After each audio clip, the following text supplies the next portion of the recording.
और एक पेशवा का सम्मान हमारे नगर की भी पैसा की तरफ से मिलते हैं। बाबा चौड़ों में कोट दुश्मन करती है पार्टी। ये संदीप को एक गुजर पार के धरती से दोनों जाने की तरफ से 11 रुपए का पुरस्कार 21 में नमस्ते प्रणाम रही आशीर्वाद दे दिया। भगवान जो जुग दिए गुरु को रखना सुखी रखे।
मास्टर वाह वाह आयल पिया हो करे मुवला धूला ये आयल पिया करे मुवला धूला आयल पिया करे मुवला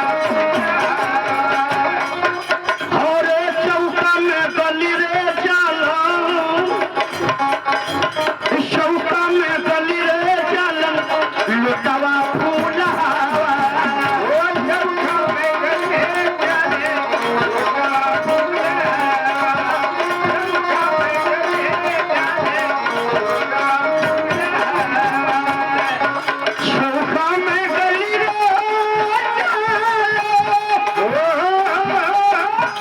अरे लुटावा फूला हरे उमेश जख्मी के हो पिता तुल्य माता हमारे गणेश भैया की माता जी की तरफ से 51,000 का सम्मान 51,000 के बराबर माता जी के चौड़े में कोट पोषण करती है। बात गुरु गोरखनाथ का सूत्र रखे पानी तहरी से गुलजार मस्ते प्रणाम करती है। बाबा ये विजय उर्फ अनीता जी ये धवरिया साथ की धरती से विजयी अनीता जी धवरिया साथ की धरती से 11 रुपए का पुरस्कार आशीर्वाद देती है। गुरु गोरखनाथ का सूत्र रहे पार्टी कोट शुरू करती है। अरे उमेश जख्मी के हो अरे उमेश जख्मी के हो अरे गिरे लागल अरे गिरे लागल अरे गिरे लागल अरे नैना जा